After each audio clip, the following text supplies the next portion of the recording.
할렐루야.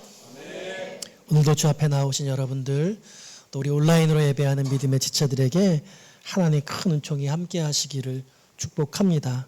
특별히 환우들 가운데 하나님의 회복의 역사가 있기를 소원하고, 또 제가 주중에 병상에서 위독하신 우리 분께 복음을 전했는데 하나님이 그 영혼을 놀라운 하나님의 위로와 이끄심으로 함께 해주시기를 소원합니다. 오늘 말씀의 제목은 제9시 기도시간, 제9시 기도시간이란 제목으로 말씀을 준비했습니다. 성도들에게도 때때로 교회 밖 외출이 필요합니다.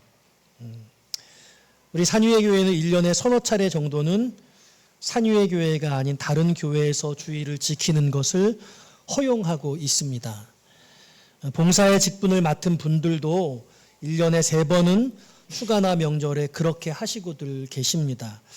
단 맡은 역할이 문제가 되지 않도록 잘 해결해 놓고 다녀오셔야 될 책임은 필수죠. 사실 이런 기준을 만든 것은 금지해도 잘 지켜지지 않으리라는 그런 예측 때문이었습니다.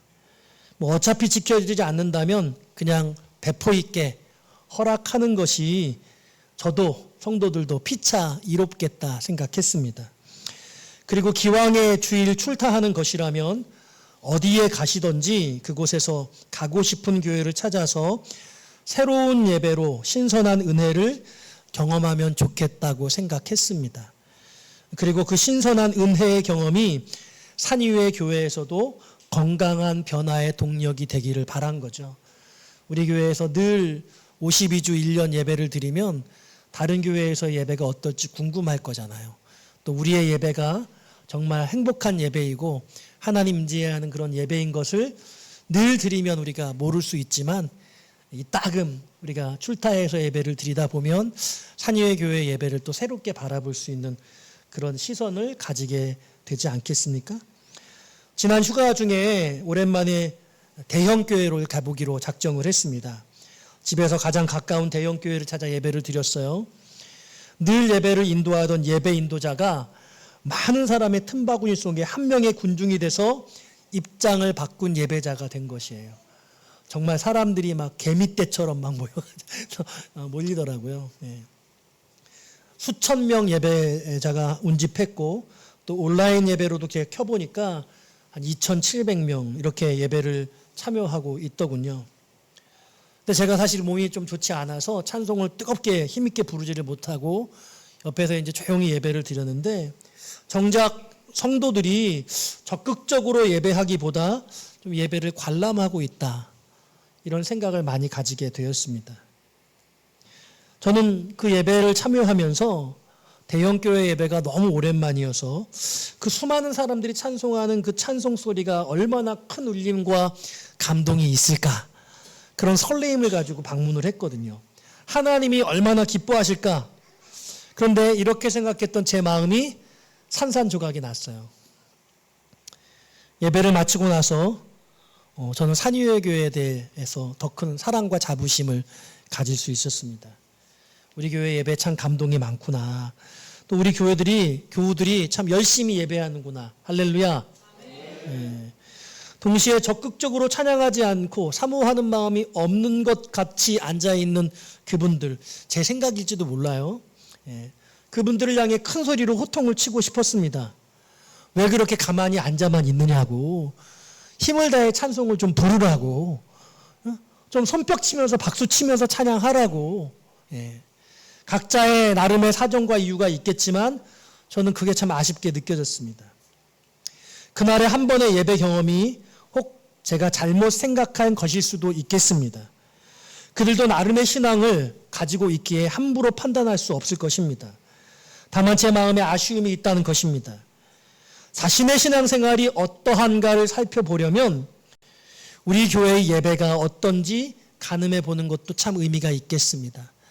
여러분 1년에 몇 번의 출타할 수 있는 기회들, 그 기회들을 귀히 여기시고 어디에 가서든지 여러분들 그 근처에 있는 좋은 교회를 찾아보시고 그곳의 예배에서 여러분들 하나님께 영광을 돌리시고 여러분들도 큰 예배의 영광과 은혜를 경험할 수 있는 여러분 그런 성도들 되시면 참 좋겠습니다. 휴가 중에 겪은 낯선 곳에서의 주일 예배는 하나님께 영광을 드리는 것과 함께 산유의 교회에 대한 저의 자부심을 더 키워줄 수 있었습니다. 산유의 교회에서 드리는 여러분들의 예배는 어떻습니까? 하나님은 물론 여러분 자신에게도 기쁨이 되고 자부심이 되는 예배면 참 좋겠습니다. 혹시 우리 예배에 어떠한 부족함이 있을 것입니다. 앞으로 더 채워나가야 할 부분입니다. 다만 더 기량적인 예배가 되기보다는 신령과 진정이 더해지는 예배가 되기를 소원합니다. 가장 하나님이 기뻐하시는 예배는 예배함, 공교함 이전에 신령과 진리입니다. 성령과 말씀이 살아 숨쉴 때에 하나님의 영광이 크게 드러나는 것입니다. 우리가 할 수 있는 모든 것을 하되 채워지는 것은 하나님으로 채워져야 합니다. 오늘 이 시간의 예배가 하나님으로 충만한 그런 예배 되기를 소원합니다. 오늘 저는 9월부터 시작되어질 중보기도단의 출범을 위해서 고민하며 이 말씀을 준비했습니다. 여러분들 하루에 정해놓고 기도하는 시간이 있으십니까? 정해놓은 시간과 정해놓은 기도 공간을 가지고 계십니까? 오늘 본문의 이야기는 시간을 정해놓고 장소를 정해놓고 기도하는 분들의 이야기입니다. 인간은 시간과 공간의 제한을 받는 존재입니다. 우리가 사는 3차원의 공간은 우리를 특정한 상황으로 한정시킵니다. 한 사나이가 있었습니다. 그는 불행하게 태어났습니다. 이 자리에 있는 여러분의 출생은 지극히 특별하지만 그럼에도 불구하고 아주 평범하다고 저는 그렇게 생각합니다. 여러분, 그 평범함이 얼마나 큰 은혜입니까?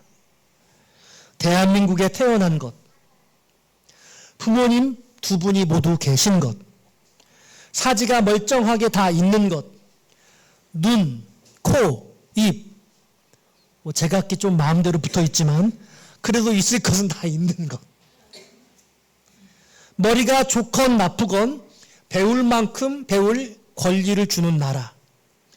기본적으로 살 집이 있고 그 집에 차도 있고 그리고 내 방도 있고 내 집 화장실이 보통은 2개고 그 화장실에는 비데도 있고 이런 것들이 누군가에게는 상상조차 할 수 없는 상태, 그런 상태에서 출생한 이들이 세상에는 너무나 많다는 것이에요. 여러분, 당연하다고 여기 있는 그 모든 일상들이 너무나 특별할 수 있다는 것을 여러분 아셔야 한다는 것입니다. 그래서 노래하지요. 오늘 숨을 쉬는 것 감사, 나를 구원하신 것 감사. 존재 자체가 감사인 것입니다. 여러분들이 이 감격을 깨닫기를 소원합니다. 우리에게 통증이 있다는 것도 감사합니다. 아침에 일어나 상쾌함보다 어딘가의 불편함이 먼저 느껴지는 것, 저는 그게 인생이라고 생각합니다.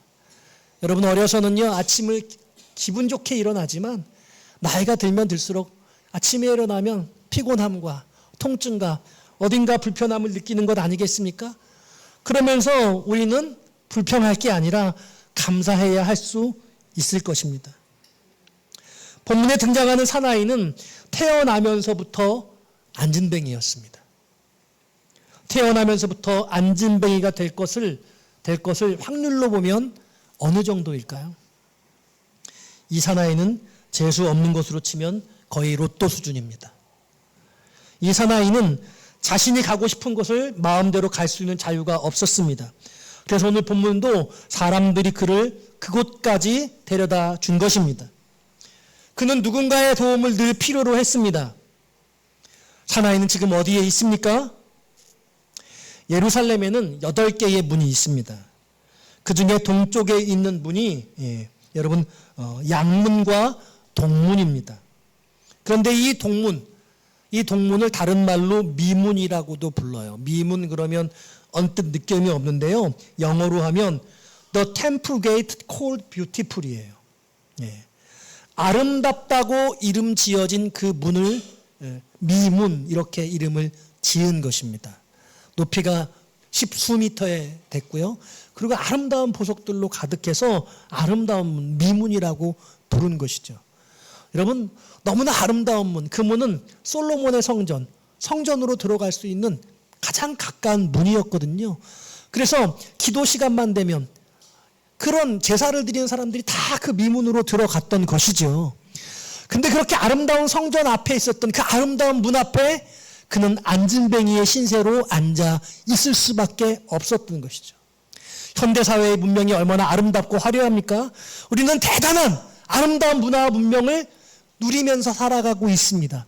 그런데 그런 문명 가운데 살고 있는 여러분, 우리 자신의 존재는 어쩌면 이런 안진뱅이 같을 수도 있다는 생각을 해보게 되는 것이죠. 여러분, 이 사나이는 왜 지금 성전 문 앞에 있는 것입니까?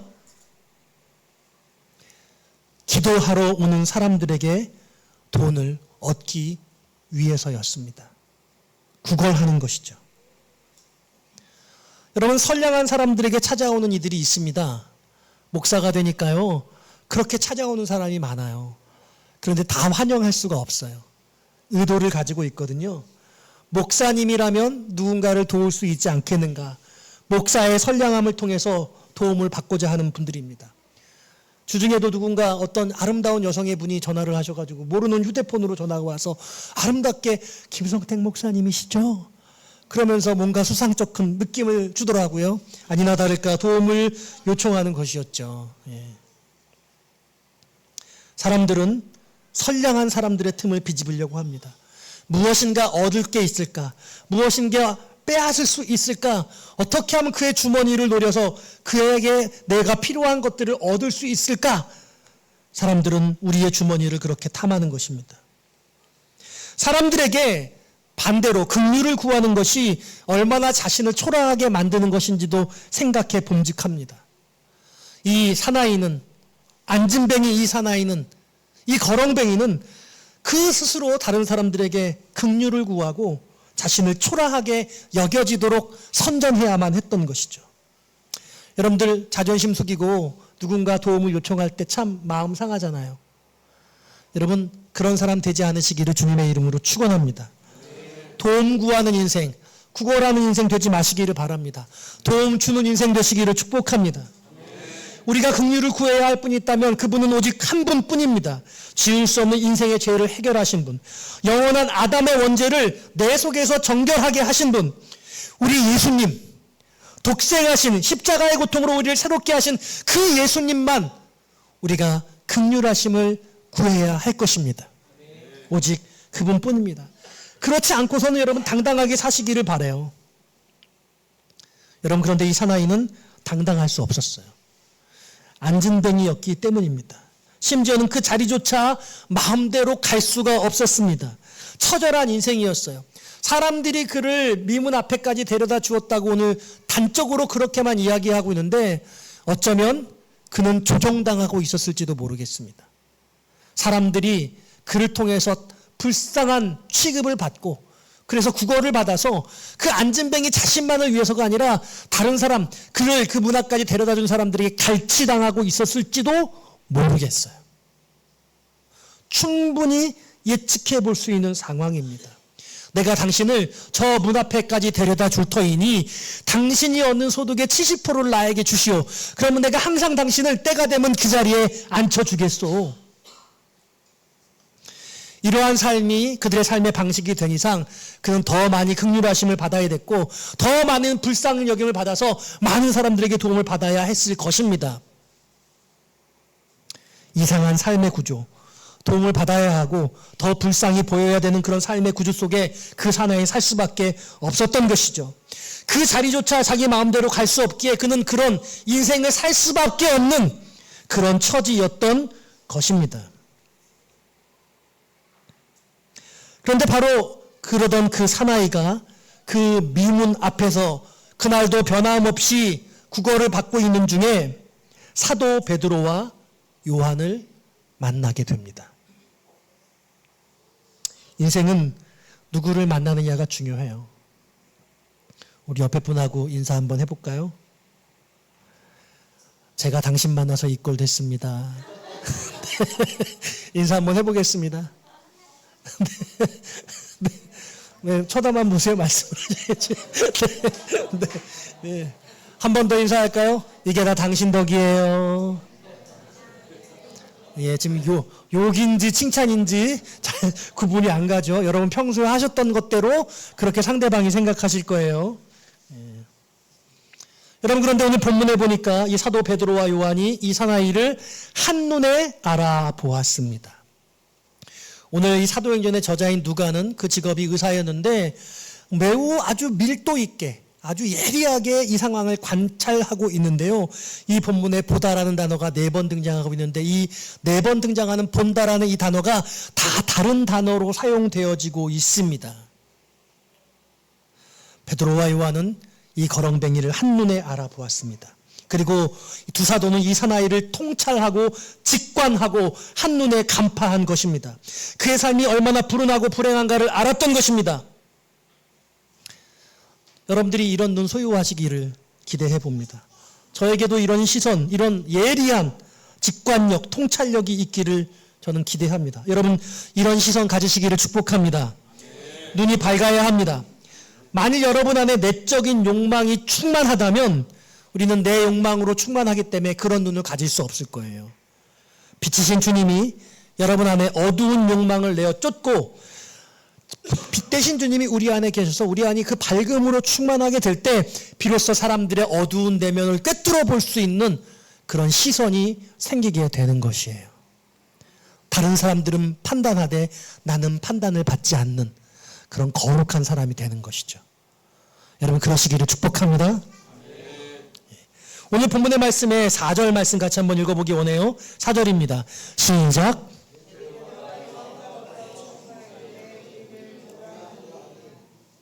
예. 우리를 보라.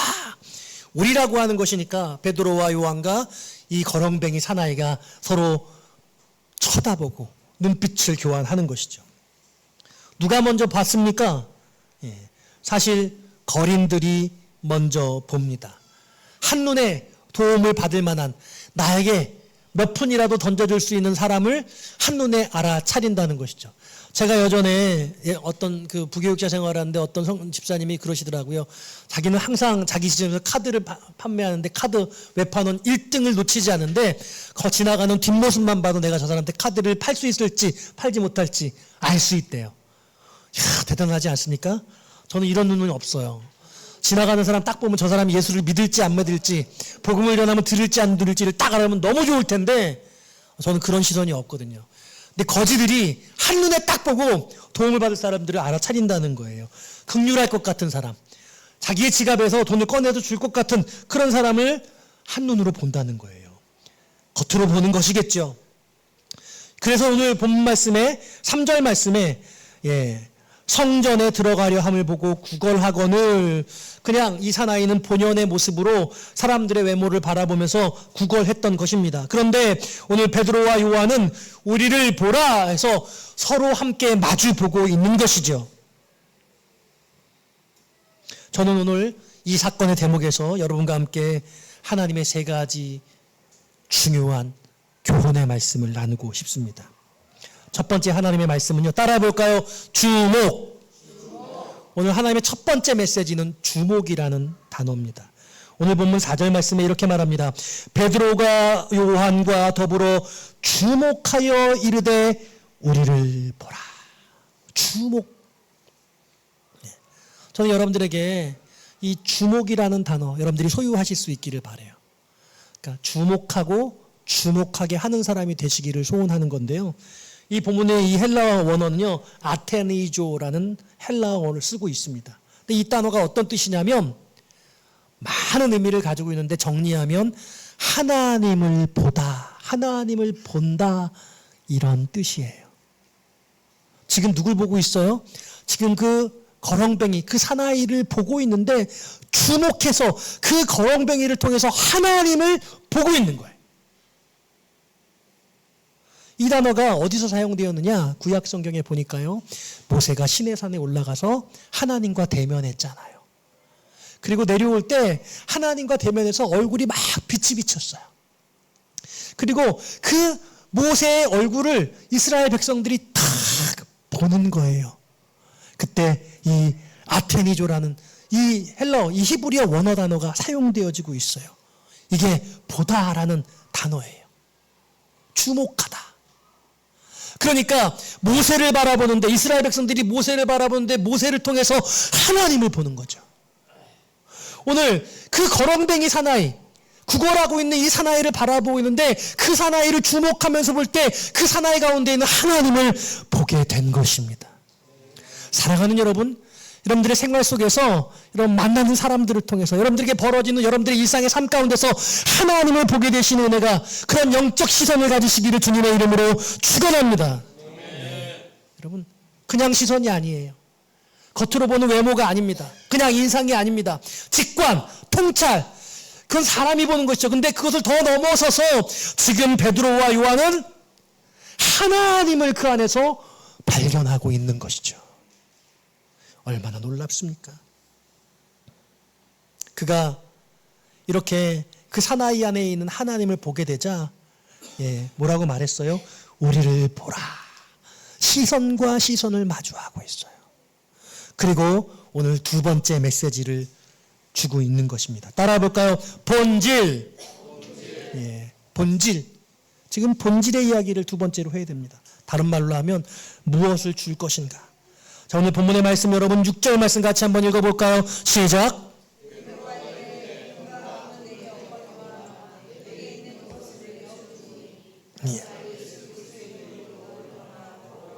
아멘. 은과 금은 내게 없거니와 내게 있는 이것을 너에게 주노니 나사렛 예수 그리스도의 이름으로 일어나 걸으라. 이게 본질이었어요. 자, 여기서 생각해 볼 것이 있는데요. 먼저 저와 여러분은 어떤 종류의 사람이냐는 거예요. 주고자 하는 사람이냐 받고자 하는 사람이냐를 먼저 생각해 보아야 돼요. 사람들은 대부분 받고자 하고 얻고자 해요. 직장 생활하는데 여러분 뭐에 관심이 있어요? 월급에 관심이 있어요. 얼마나 한 달에 급여를 받느냐, 연봉이 얼마나 되느냐, 우리는 받는 것에 관심이 있어요. 여러분들 관심을 좀 바꿔보세요. 여러분들의 능력은 그 회사에서 무엇을 해줄 수 있습니까? 여러분들이 하는 그 일을 통해서 그 기업에 얼마나 큰 공헌할 수 있어, 무엇을 줄 수 있습니까? 여러분들은 그만한 연봉을, 그만한 급여를 받을 만큼 그런 능력을 갖고 있습니까? 그 정도도 되지 않는데 더 많은 것을 갖고 싶어 하는 거예요. 우리는 늘 받고자 하는 마음이 우선이에요. 얻고자 하는 것이 더 커요. 오늘 주님은 뭐라고 말씀하시냐면 주는 자가 되라는 거예요. 받는 자보다 주는 자가 복되다. 할렐루야. 주는 자가 되기를 바라요. 물질도 주고 사랑도 주고 관심도 주고 함께 줄 수 있는, 받고자 하는 자보다 주고자 하는 자가 더 복되다고 하신 말씀의 의미가 무엇일까요? 여러분, 받고자 하는 사람들은요, 늘 결핍을 느끼는 사람 아니겠습니까? 정말 내 안에 무엇인가 부족하니까 내 안에 있는 것들을 계속 채우고자 하는 자입니다. 그런데요, 주려면은요, 흘러 넘쳐야 돼요. 없는데 줄 수 없습니다. 그런데 여러분, 우리가 늘 부르는 그 사랑은 참으로 베푸는 것, 더 가지지 않는 것. 이상하다 동전 한 입, 움켜쥐면 없어지고 쓰고 빌려지면 풍성해져 가득한다. 이게 이 찬송의 놀라운 진리가 있어요. 이 노래예요. 무엇인가 주기 시작하면 부족할 것 같은데 부족하지 않고 더 충만해진다는 거예요. 채워지게 된다는 거죠.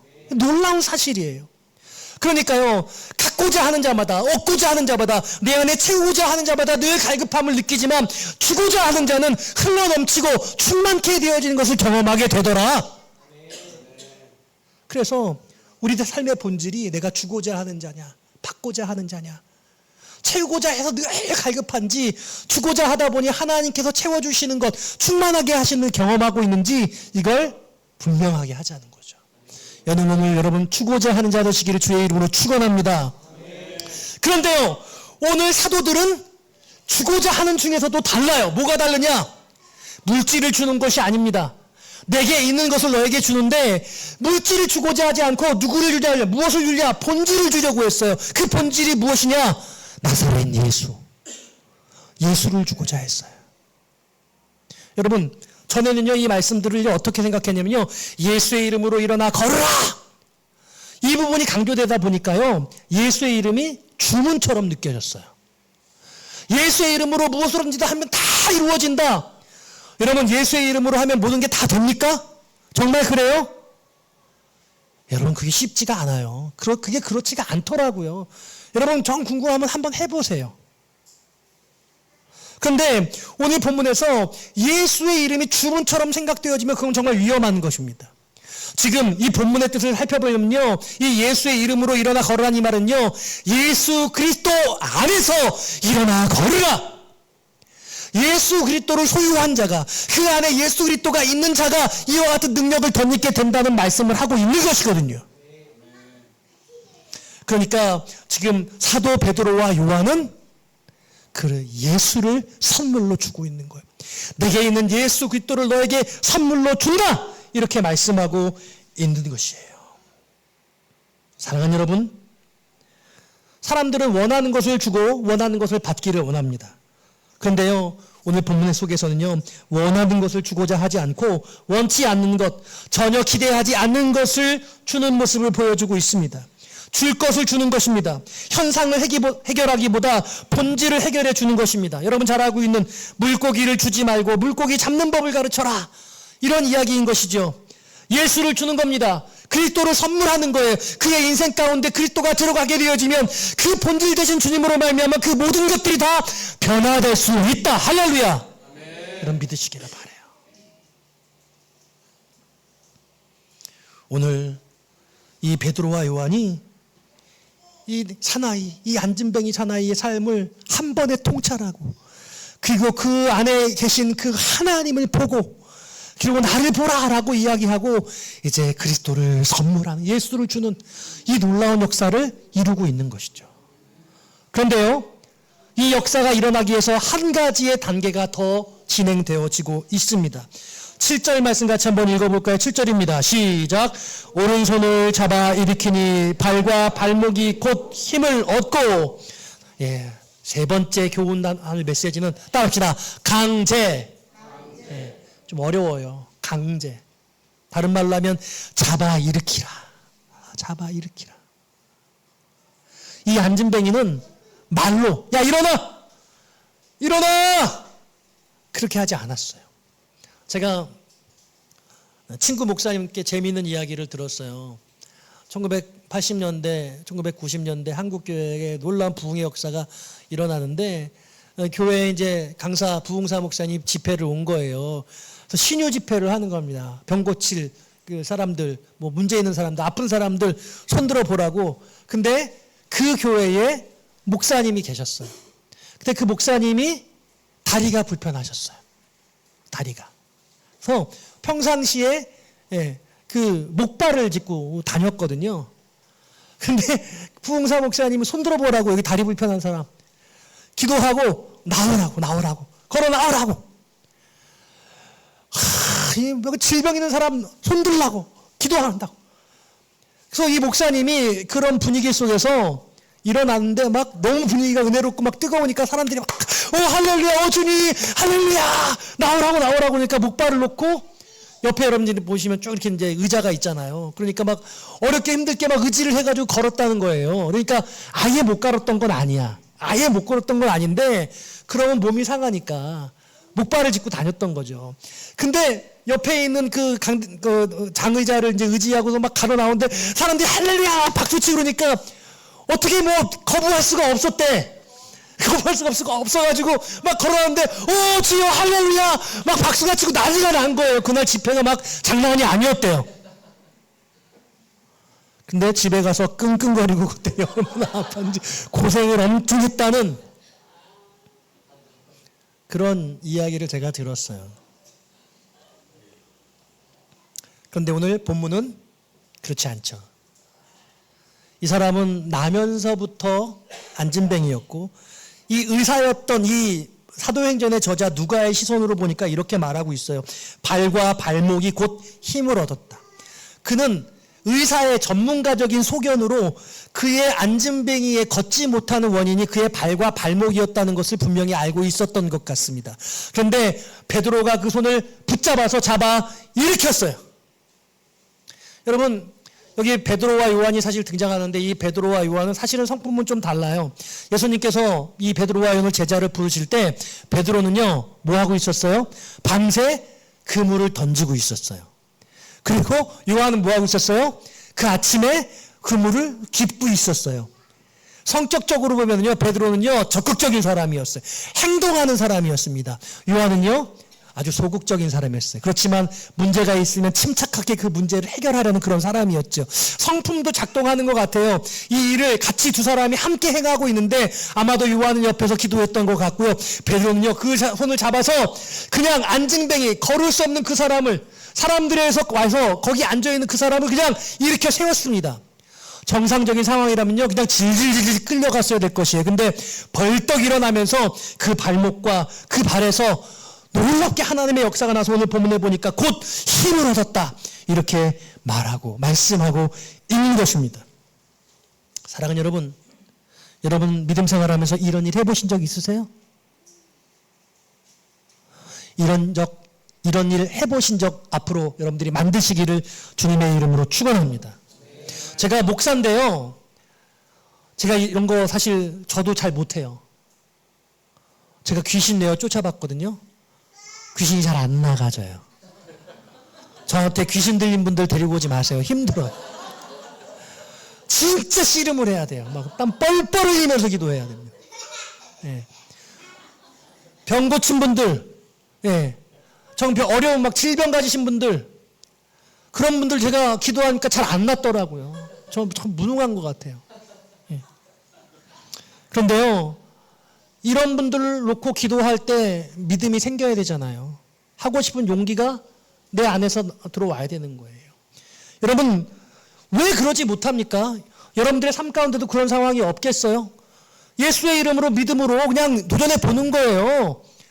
해보세요. 엄청 어려울 거예요. 잘 안 돼요. 여러분들 오늘 어떻게 그렇게 될 수 있었습니까? 사건의 본질을 정확하게 바라봐야 됩니다. 어떻게 베드로와 요한은 그렇게 할 수 있었습니까? 베드로와 요한은 사도니까 가능하지. 아니요. 저는 그렇게 생각하고 싶지 않습니다. 저도 가능할 수 있다고 저는 그렇게 믿고 싶어요. 여러분들도 가능하다고 저는 그렇게 믿습니다. 그렇다면 오늘 베드로와 요한은 어떻게 그게 가능했을까를 생각해 볼 때 베드로와 요한은 지금 기도하러 가는 중이었어요. 그게 중요해요. 말씀을 정리해 볼게요. 기도는 하나님으로 채워지는 것입니다. 하나님을 매일매일 리필해야 합니다. 삼시세 때 밥 안 먹으면 못 사는 것처럼 매 시간 우리는 하나님으로 충만해져야 합니다. 하나님으로 여러분 자신을 충만케 하시기를 바랍니다. 제가 해보니까요, 유튜브나 기독교 TV 설교 듣는다고 제가 충만해지지 않더라고요. 하나님의 말씀을 읽고 그 말씀을 붙들고 하나님과 씨름하며 하나님을 만날 때에 충만해질 수 있는 거예요. 그게 바로 지금 제9시 기도 시간, 바로 그것. 오후 3시에 사도 베드로와 요한은 지금 기도하러 성전에 올라가고 있었던 것입니다. 다른 성경에 보니까요, 성전에 올라가지 못할 상황이 되니까요, 베드로가 어디서 기도 갔어요? 지붕에 올라가서 기도했어요. 여러분, 이렇게 정리할 수 있습니다. 일하러 가는 길에 기도하지 말고 기도하러 가는 길에 일하십시오. 다시 말씀드려요. 일하러 가는 길에 기도하지 말고 기도하러 가는 길에 일하십시오. 오늘 베드로와 요한은 기도하러 가는 길에 일했어요. 정한 시간에 정한 장소에서 나는 기도하리라.